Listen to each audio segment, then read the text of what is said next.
Coming to you live from Geekly Studios in DeSoto, Texas.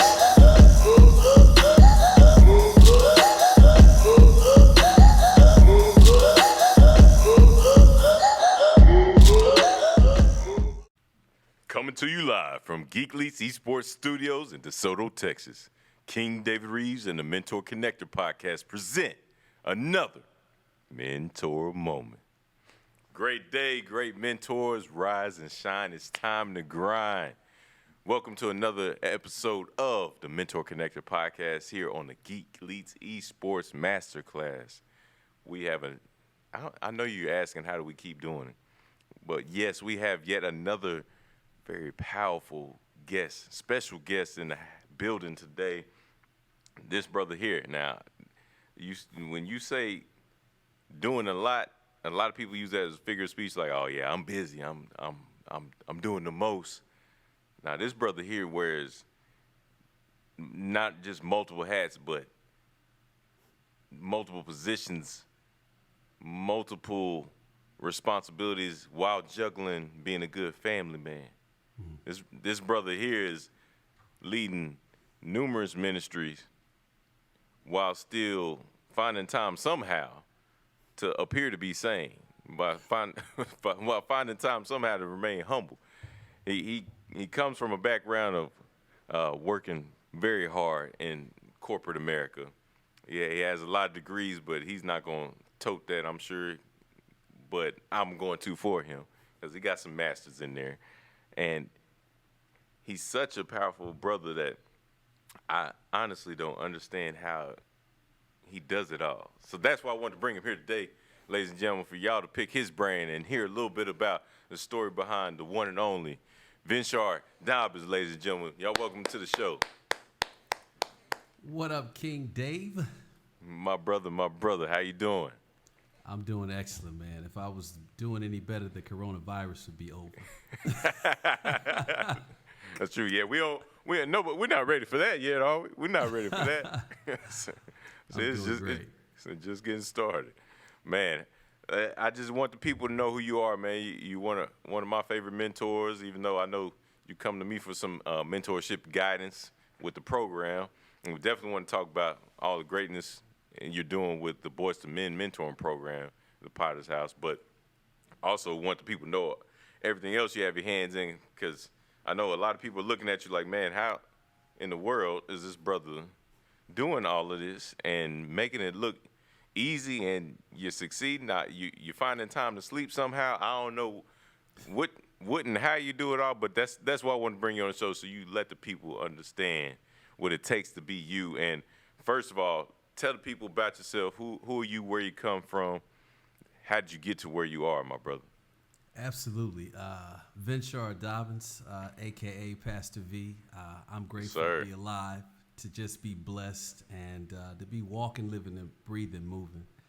I think if you follow God, it's almost like a boat or canoe going down a stream in the flow of the direction that the river is actually flowing. Most times we don't discover our purpose and our destiny because we're going against the current. And I'm not saying that you won't face trouble or issues of life or the vicissitudes. Right. You'll have some trouble waters. Whatever may be thrown at you, but sometimes we're going against the grain. I had the blessed ability to obey God in crisis. You're looking at someone who was raised in a home where there was both physical and sexual abuse. Wow. My stepfather was a heroin addict. He was in and out of prison. He was extremely abusive physically to my mother and to us, sexually abusive to my sister. I met my father at about 10 years old. I met my father because my stepfather beat up my sister in front of me so bad that basically if it had not have been for my aunt getting us away, connecting with my father, we would have been lost in the system, separated, et cetera, et cetera. Man. I meet my father at 10, get to stay with him for a few months. My mother, she escaped with the clothes on her back about 6 months later. Didn't see my mother for about 6 months when I was 10.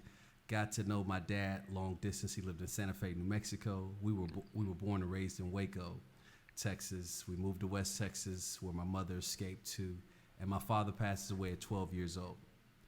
So just when right after you gotten to know him, just when you literally got to, getting to know him. Wow. And what did that do to you as a young male? Oh God. That's it. To really get into it, I was trying to find out who I was. I was already a young athlete running track and field, and I remember my father driving from New Mexico, Santa Fe, New Mexico, to San Antonio to my summer state track meet. I'll never forget it. That was probably what I would consider the only father-son moment that I had from my biological father before he passed away. So it was your greatest memory and your only real memory. Greatest. So I would spend the next several years angry, frustrated, and putting everything I had into athletics as well as academics. School was my escape from home. At the time, my mother had this uncanny ability to just be connected to bad guys because her father passed away when she was younger, and her mother passed away when she was younger. My mother's a great woman. We do devotion literally every day. I love her mother. She's a good mother. I'm just telling the story in terms of a young black woman who was trying to find herself, which maybe if you're listening out there and you're a single woman, and that's maybe you. You're with a guy who's half treating you right. Run, Forrest, run, because it affects your kids, it affects your mentality, it affects your destiny and your purpose. Even when you don't think it affects them. Even when you don't think it. So to put it short, I'm the sum total of all of I'm the aggregate of all of the different currents and winds that were faced in my family. So I was later blessed to play at the time for Odessa Permian. That was our heyday. That was our claim to fame. I had scholarships in football, basketball, track. Track and field. Like the Friday Night Light, Friday Night Lights. That's my high school. That was for real. That's us. Man, I didn't know you were gonna come on here and drop that on me, man. I wasn't expecting that. I don't tout it. Literally, Boobie's my cousin through marriage. Wow. Like Boobie Miles. Yeah, Uncle LV. That was who raised him. And man. So basically, it would literally, my mother was in this cycle. And so by the time I was 14, I was literally on my own. My older brother was in prison. Man. My older brother goes to prison, and the next day, I hear a knock at the door from Young D. I haven't seen Young D in years. Young D, I love you. If you're out there, come see me. I've not seen him in years. Young D knocks on the door, and he said, "You going to school today?" And I said, "Nah, I don't think so," because we had a rough night. The night before, my brother been taken to jail, held at gunpoint. We were both held at gunpoint. It's a long story. My brother was in an altercation with police. And Young D says, "Hey, man, I'm your big brother now." He says, "You don't have to do anything." He said, "Just go to school, play sports, stay out of trouble." He said, "Just help me count money." I'm like, "Hey, I can do that." I can count. Yes, boy. Especially money. Yeah, so I'm left in this apartment alone. My mother initially got it because we didn't get along with the guy that she was with. And it ended up my coaches and my teachers and the local dope dealers, along with Social Security from my father. That's literally how I made it until I got a track scholarship. The rest is history. I literally found, I say I found God. It's not that he was missing. It's just that I ran into another circumstance and situation. So now I'm 17 years old. My girlfriend is pregnant. And literally a rival athlete invites me to church. I'm like, "Lord, I can't do this on my own." I give my life to God. We have another kid together. Literally 17, 18, I have my first two sons. Wow. I literally have 3 biological sons. The first 2 I had as a teenager. The second one, or the third one, the third one I had when I was 28 years old. I also have a stepson now. I call them all my sons, so I have 4 boys. I've been married. It's that bonus son in there. Yeah, there it is. And I don't even, I'm just clarifying for stories. So my wife and I were married for 18 years. I would later work in the mortgage industry, be blessed there, later come on as assistant pastor at the Potter's House of Dallas. And that's part of my story. Now, you can ask me whatever that's a very small part. I appreciate you sharing that much, man. Then that background, I hear a lot of the kids I mentor in your story? Like, I mean, I'm just saying all over, of course, DFW, but just the ones I've mentored growing up, especially coming from these rougher neighborhoods or harsher backgrounds, the broken homes, and the environments where they're just toxic, for lack of better words. And yet and still you managed to rise up out of that. And it seems like it was a slow, gradual process because you were still a teenage father. But I know you said you found God, but did you struggle with that? Oh, God. Over and over again? Because I can imagine meeting your dad at 10, losing him at 12, and then you're trying to figure out who am I as a young man, and finding that in a lot, could be addictions, could be the girls trying to, stroke your ego, the sports that you're good at, and the active. Like, what was that journey like for all the young folk out here listening to us right now? Like, what would you tell them? Because what advice would you give them based on your journey, what it took for you to rise up out of that? Absolutely. I'll segue by saying that this is for men and women. A man or a young boy always goes to the voice that's clapping the loudest. The Facts. Voice that is cheering the loudest, the hands that are clapping the loudest, that's where your head is going to be laid. So Yes, if this is Samson and Delilah, he just doesn't lay his head in Delilah's lap because she's beautiful. The Bible never even said she was beautiful. It's the fact that she listened. She gave him attention. That's powerful.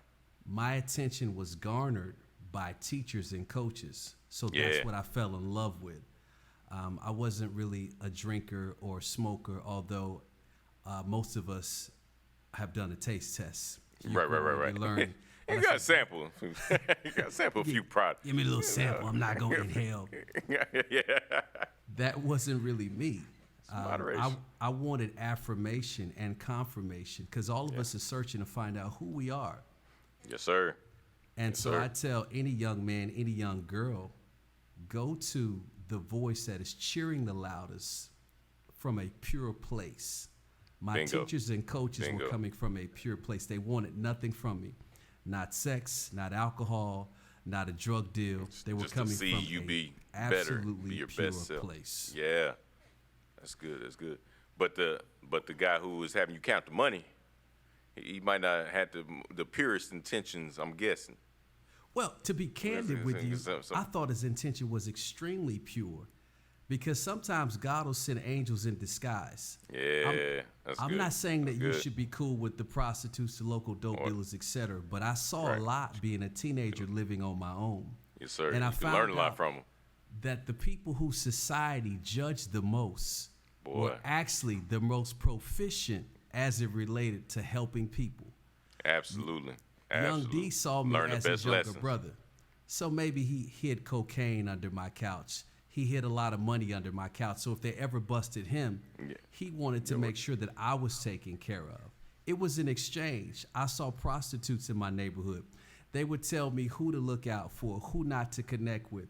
It's crazy how winos, dope dealers, prostitutes, bad guys, bad girls, hood guys, kingpins, they're looking to save themselves in helping other people. Yes, sir. That's so true. And I'll say this other point as well. So true.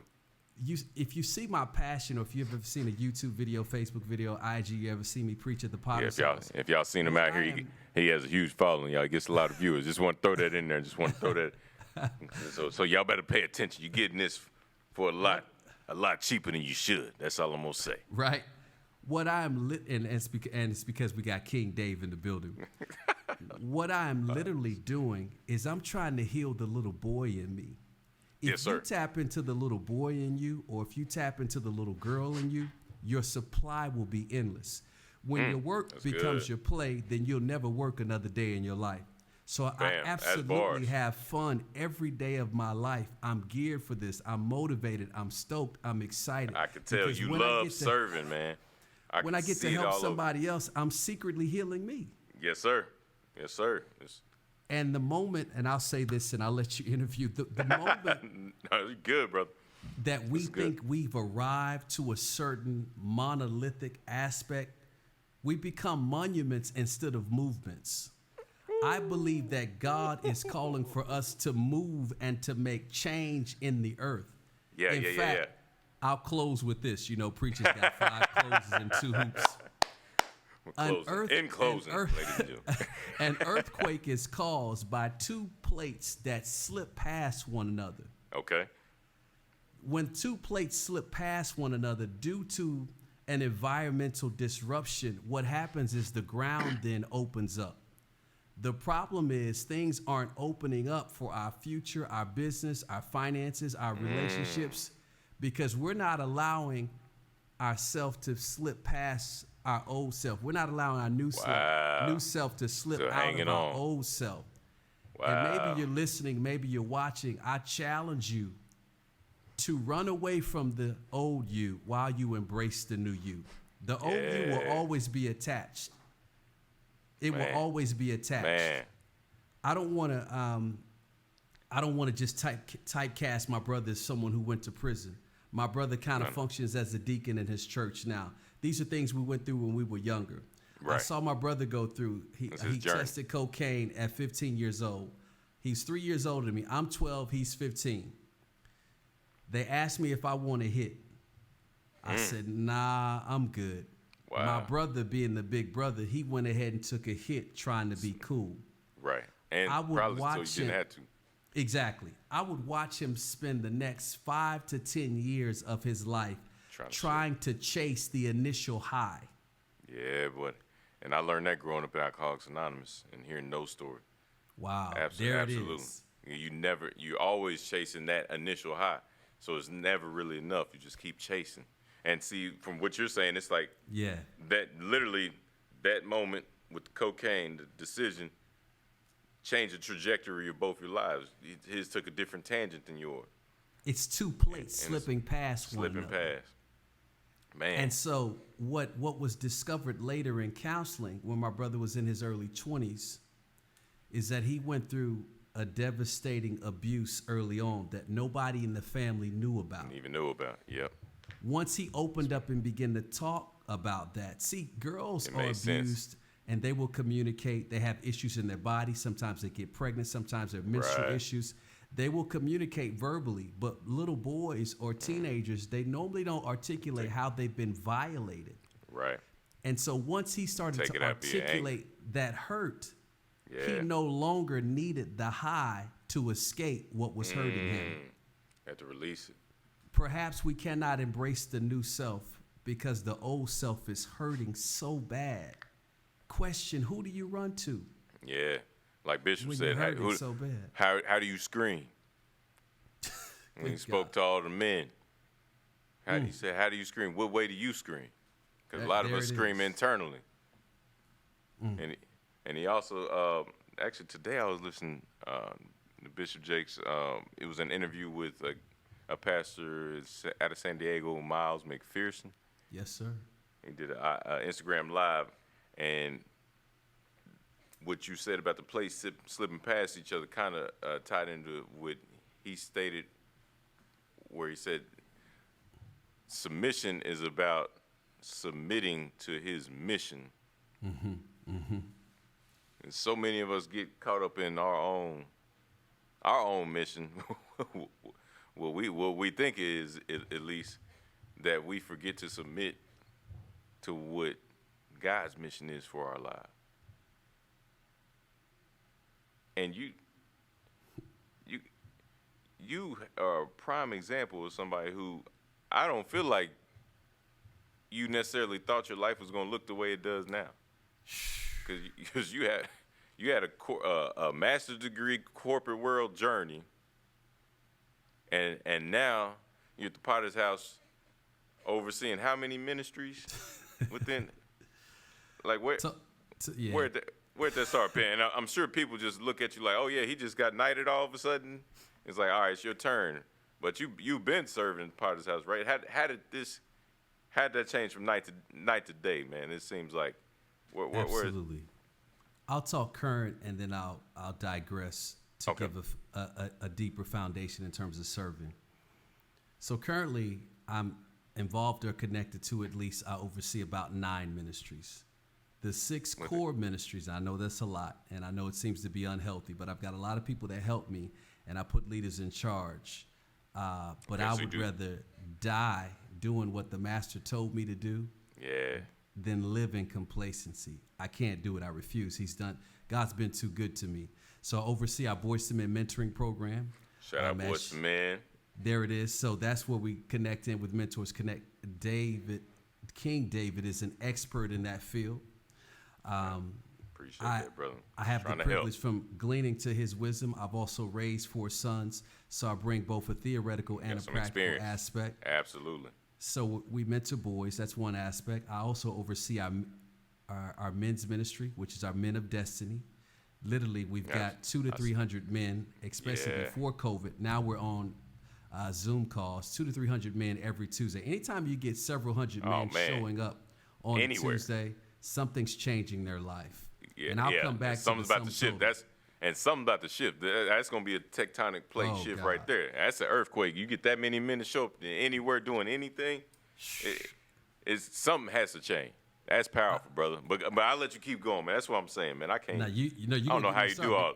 I don't know how you do all this. Because I get fired up as it relates to men. Sisters, if you're watching, when I said a man always goes to the voice who's clapping, the voice who's cheering him on, or the hands that's clapping the loudest, I'm trying to teach the men to go to God because he's always cheering and clapping. Yes, sir. But if you connect with God in that endeavor, it will help us take care of you for life.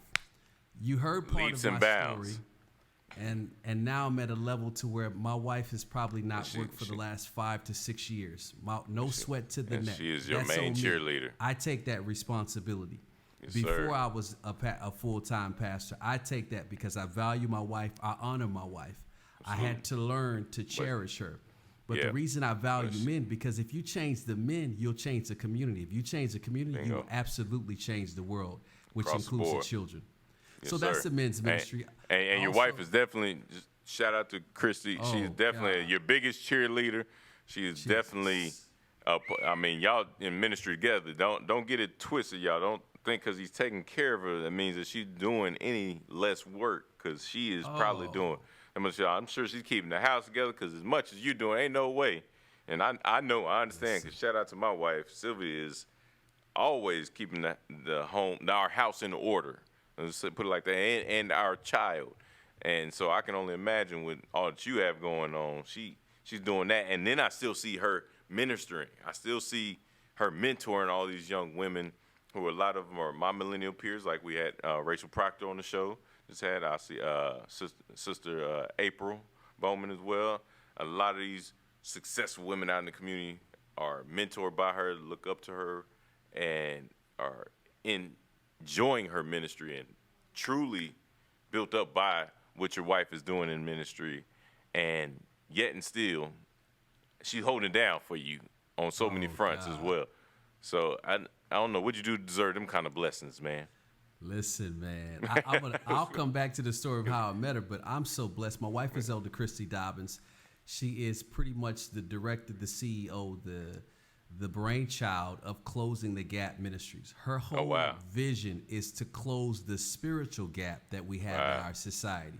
Wow. She literally mentors. I've literally watched her go from mentoring tens of women to now hundreds of women. Beautiful, man. My wife has been offered various jobs, etc. I said, listen, baby, I got you. Just be free. Do what you want to do. If you want to walk around the house naked when the kids ain't here, I'm good. Yeah, when they're not here. When they're not here, baby. No. Anybody who puts up with me, loves me, and cherishes me, I'm all in. And the brief story about my wife is really the first woman who I really openly opened my heart to about my childhood. And she accepted me and embraced me, because I talked about a stepfather who was a heroin addict, and he was abusive, and he was in and out of prison or jail. He was also an alcoholic. A lot of damage. But he was all I had, so I loved him. My wife is the first person to tell me, she said, it's okay to love him. Yeah. And so that's she could tell, transformational right there, man. That blew my mind. Everybody else would tell you to stay you don't away need from people that's who are bad. bad. And I'm not saying that you just connect yourself with people who hurt you all the time. Right. But what she saw was the little boy in me. Yeah. Once again, she's tapping into who I really organically am at my core. The first 0 to 8, 0 to 10 years are your formidable years. That's really who you are. That's the little boy. That's the little girl. So let me update it once again. I'll go over the brief ministries and I'll come back a bit. I'll also get to oversee our deacons at the Potter's House. So we've got a couple hundred deacons. I've been blessed to do that. Yeah, and I see a few of them, a good number of them are part of the mentoring program, and solid brothers, man. They're staying committed, man. So doing a great job with that, and I'm gonna talk to more of the men about getting involved too with the mentor program. I got some powerful brothers that are respecting your leadership, man. Under your leadership, man. I'm grateful, man. You know the church wouldn't be anything without good, strong men or deacons. Facts. Now let's upgrade it to the women. Sisters, I have left you out. I have the privilege of overseeing our Gap Intercessory Prayer Ministry. That stands for God Answers Prayer. Many people think men don't pray or it's just women. Let me dispel the myth. Men can pray too, so we oversee that as well. I oversee our young adults at the Potter's House. Yeah. Shout out. Is that with Millennial Mondays? Is that what you're doing? Millennial Mondays. Listen, inbox us if you'd like to be a part of it. We started that. I want to be a part of it, man. Let's do it. I just need an email link, a Zoom link, or something. If I inbox and get all that. I didn't know that I was worthy, but I'll go through your secretary to make sure everything is okay. Yeah. Please refer. So we do Millennial Mondays once a month. We do what's called The Gathering. That's food, fun, and fellowship. I've seen that too. Young adults are interesting because they're not only creative, not only are they shifting the culture, but they're saying, listen, we just stop just preaching to us, build community. The things that young adults crave are relationships, community, and creativity. Absolutely. So we try to provide that. And the guidance. I also get to oversee our prison ministry.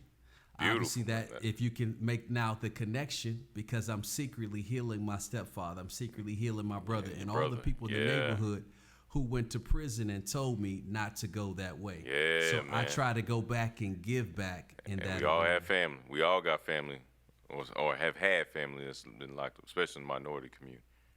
So that's so important. It's huge. So we got boys to men, we got men's ministry, we got deacons, got young adults. Gap Intercessory Prayer. We got prison ministry. I created an internal committee called the SMILE Committee. SMILE stands for Staff Making Interactive Levels of Excitement, where we just have fun. It's a ministry within a ministry, and it came actually from a corporate concept. So if you don't for the business owners out there, if you don't take care of your people, if they don't have fun, if they're always uptight, how can they perform?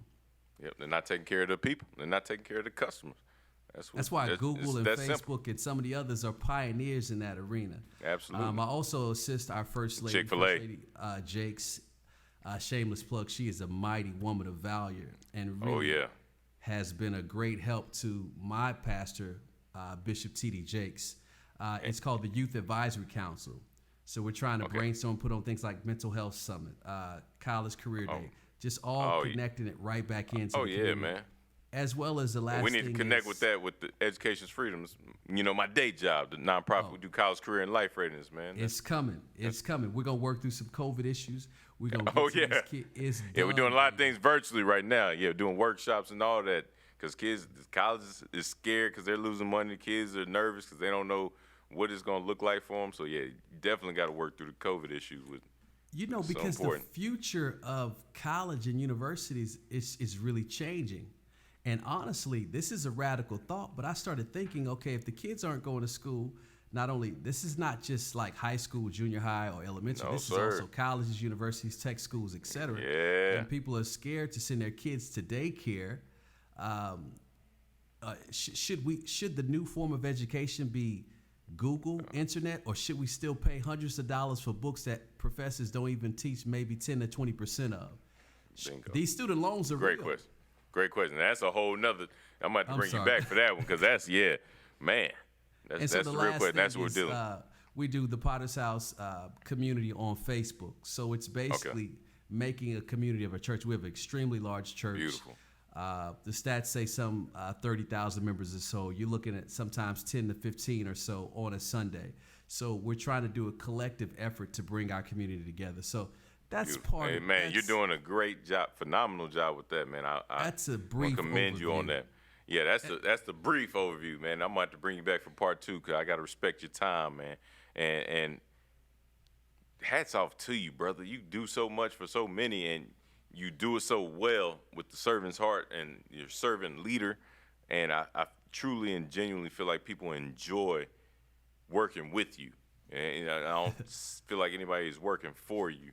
They're working with you. And that's why you're so well respected. That's why you have the impact, not only with the boys we mentor together, but everyone that you're really mentoring. And man, thank you. My pleasure, man. My honor to know you and to work with you, brother. And I have to ask, because I did hear you mention Bishop Jakes, and I often hear you refer to him because his wisdom's off the chart. But Bishop and First Lady Jakes, would you consider them some of your greatest mentors, and who else would you say has been that impactful mentor for you? Absolutely. I'll digress to like my junior high coaches. Coach Larry Morris, if you're listening, I love you. I appreciate you. Coach Larry Morris was my coach in junior high. He's actually now my son's high school coach, and this is a 400-mile difference. This is just God. How in the world that ended up? We discovered him several months ago. Coach Ken Knuth, Coach Nate Hearn. Full circle. Coach Sadler. Coach Nate Hearn is really my father. I'll introduce you to him one day. Like I call him, please. I call him Daddy. He's the person who was gonna look me in the eye, get my butt in line to tell me, son, you're smart. You're in honor society. You're better than this. You're running a 45 and a 400. You're dunking a basketball at 13, 14 years old. I didn't know you were doing all this, man. No wonder you Why are you not at school? No wonder you still breaking these young boys' ankles out here. Now, it all makes sense. You were doing that at 14. They really don't know it. They really don't know. I was gifted and blessed. My father, after meeting him, I found out that my father used to play ABA for San Antonio before they were part of the ABA before it was the NBA. And my dad was a leaper, big guy, like 6'8", leaning on cats. So my older brother would get on me. He was like, man, you too tall. Get up. You too tall. You should be dunking. And so 7th grade on the rim, 8th grade successfully dunking. But your coaches were your mentors that kind of became like father figures. Absolutely. So I put my coaches and my teachers. Miss Shin, shout out to Miss Barbara Shin. She was I'd be on and on all day. She was my choir teacher in 7th, 8th, and 9th grade. I never forget. She called me Vinny. I had a great choir director too. She said, stay in choir. If you get hurt in football, they're gonna forget about you. And she was right. Yeah, that's true. Later had knee surgery, etc. But I had one of those choir directors as well. To First Lady and Bishop Jakes. Oh God, I saw Bishop Jakes on TV in the 90s, and my heart lit up. And I said, that's me. Like, that's me. Like, that's what I'm supposed to be doing. There's a connection. Because you asked earlier, like, how did I get connected and start serving there? Like, I started in the parking lot. Before I ever even preached in a church, I preached in a prison first. I was preaching in prisons and hospitals and nursing homes. Then later came the stages where you get honorariums and all of that. That's what people miss, man. They miss that struggle, that doing it when nobody else, when you don't have an audience. We used to earning right, that sweat equity you put in. There it is. We used to sweep the church. We used to argue with the deacons who's gonna get to lawnmower the church, because we saw it as not only a blessing but a right and a duty. And I think that's the problem. We don't take enough responsibility sometimes in our churches, in our homes, our schools, our communities, our government. I'm sorry. We always, but I mean, we always want the credit. And instead of just the opportunity to serve and realizing how much of a blessing that is in and of itself. So that's what Bishop Jakes gave you, an opportunity to serve, and you took it and ran with it. But this is over years though, because you're still running. I'm running with it, Doc. I watch you and how you look each kid eye to eye. Your voice is naturally distinct and deep. You look them eye to eye. You don't make them feel little. You shake their hand. You joke with them.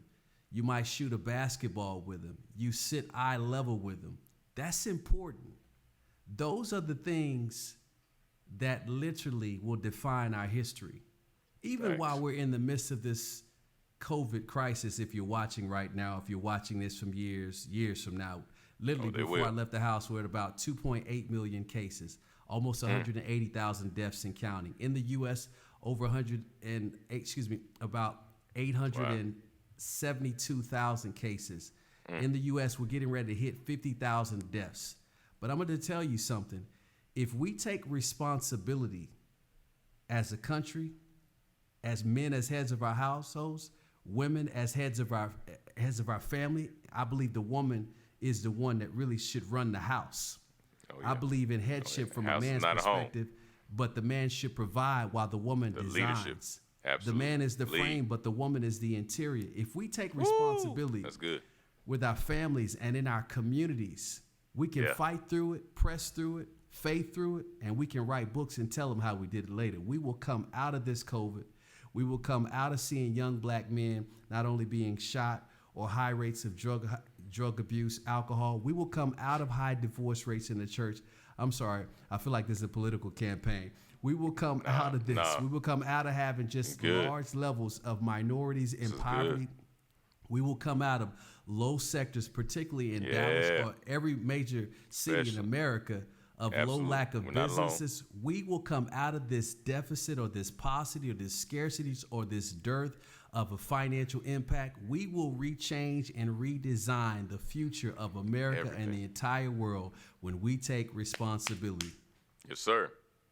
That's why I was honoring Dave, because I see him take responsibility and volunteer in a program that he doesn't necessarily oversee. He already is in Mentors Connect, driving that force. And so I'm honored to even be connected with you. I don't take it for granted. I've been on various stages. I've met various people, from billionaires to you name it. None of that moves me. What moves me is passion. My key model for life is turning potential into performance. All of us, I'll close with this. All of us have this great potential, but we don't often perform at the level of our potential, because in the middle of potential and performance is pain. How you deal with the pain determines whether you will stay in potential. Oh, he's got great potential. She's got great potential. She's smart. They're creative. But will you actually realize your dreams and turn it into performance? It depends on your vantage point. How do you see it? You see it half empty or half full? I see it half full, and I think God's getting ready to send an overflow. Anyways, I'll digress before the preacher Drop mic on that, my brother. Drop mic on that, man.